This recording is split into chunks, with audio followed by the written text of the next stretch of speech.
Hi everyone! So for today, ang gagawin kong video ay isang simple, fresh, and blooming makeup look na pwedeng gamitin ng mga sawi, may hinanakit sa puso, at ng mga iniwan at pinaasa.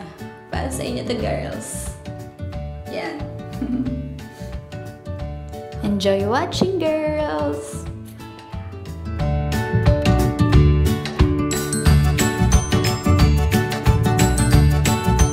First, gagamit tayo ng moisturizer. So, ang gagamitin ko, itong Eye White Aqua Moisturizing Cream.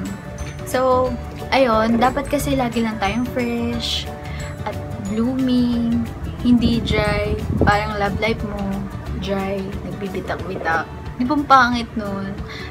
Kaya yan, apply ko lang siya sa buong face. Para mas lalo tayo maging fresh at blooming. Para pag nakasalubong natin si crush or si ex, magulantang siyang ganon. Ganon, girl! So, next naman, gagamit tayo ng primer. Para mas tumagal yung makeup natin. Kasi wala namang permanente sa mundo, di ba? Lahat tayo iniiwan lang. Iiwan at iiwan lang din. Parang yung makeup ko, huhulas at huhulas din. Kaya gagamit tayo ng primer para mas lalong tumagal. Di ba? Ganon! Naman gagamit tayo ng foundation kasi dapat laging may pundasyon para may pagkakapitan yung relasyon, hindi yung sige go lang ng go kaya tayo iniiwan ganon. Yan, spread mo lang sa mukha mo para bonggang bongga na, di ba? Para may pagkakapitan yung makeup na ilalagay mo, parang sa pag-ibig lang, di ba? Kapit lang, ganon.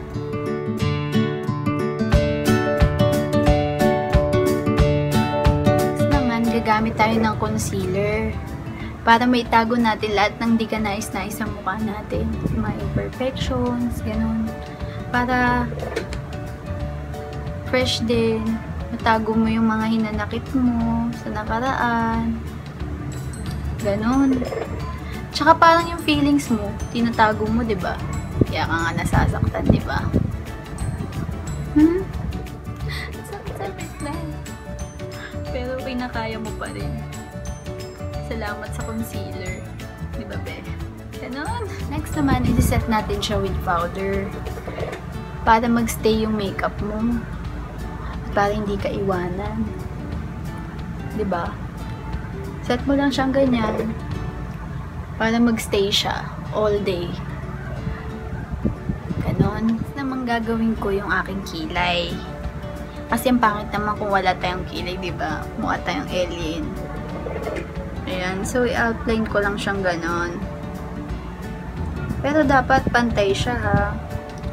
Hindi dapat mas mataas yung isa. Hindi dapat mas mababa yung isa. Parang sa love. Dapat laging pantay. Hindi dapat laging mas nagbibigay yung isa. Yung isa wala naman, nga lang, ganon. Dapat laging pantay. Siyempre, gagawin ko din yung kabila. Hindi naman pwedeng isa lang, di ba? Pero siyempre, sa pag-ibig, dapat isa lang. Walang reserba. Naku.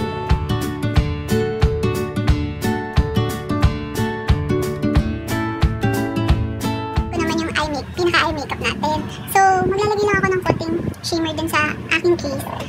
So, maglalagay ako ng medyo may pagka-gold. Wait lang. Ayan. Siyempre dun din sa kabila. Very light lang kasi magmumukha naman tayong ano niyan eh. Yung sasayaw sa kanya eh, di ba? Ayan.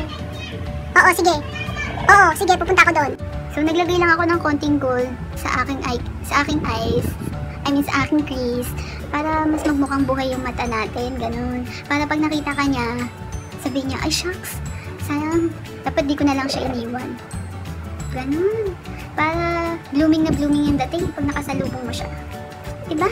Nalagay lang din ako ng konting brown dito sa aking outer V para mas mukhang bukang-buka yung mata natin. Ganun.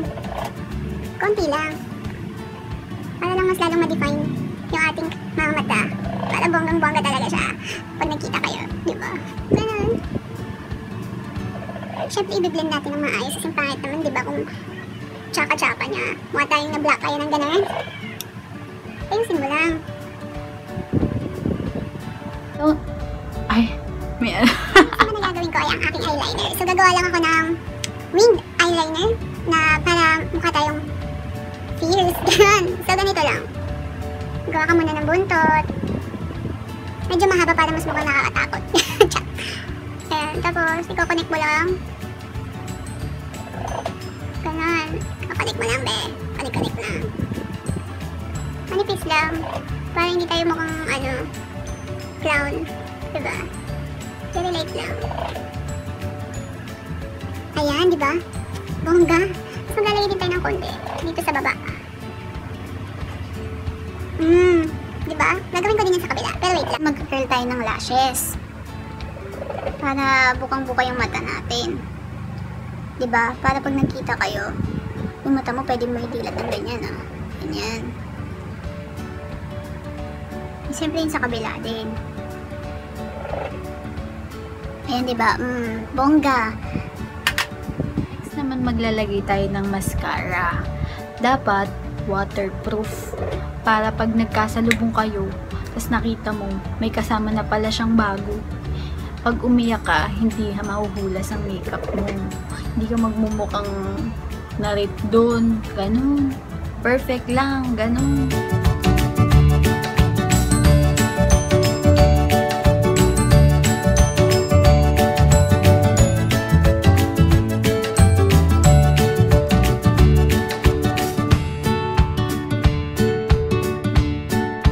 Next naman, magko-contour tayo.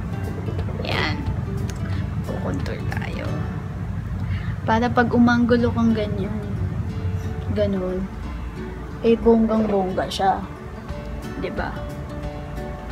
Para pag plakadong-plakado ka, putok na putok yung jawline mo, tsaka yung chin mo. 'Di ba? Konti din sa ilong. Para batangos na batangos talaga yung girl. Siyempre, maglalagay din tayo ng blush para hindi tayo mukhang patay. Para yung jowa mo, hindi patay na patay sa iba.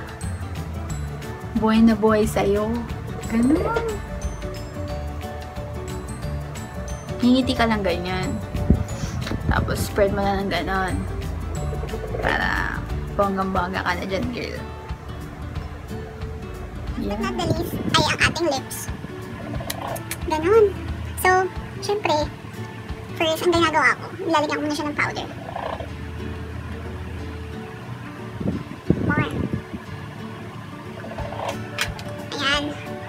Tapos, maglalagay lang tayo ng lip tint. Kasi, para blooming na blooming lang. Ganun ang dating. Parang natural lang, ganun. Hindi tayo mukhang pilit na nag-lipstick na ganun. Tsaka para pag nakita ka niya, tapos sinalikan ka niya. Natural lang. Hindi kakalat sa mukha, ganun. Ayan, so first, dito lang sa loob. Parang ang Koreana. Dito lang. Scan ko na lang. Wala, may tunog talaga lang.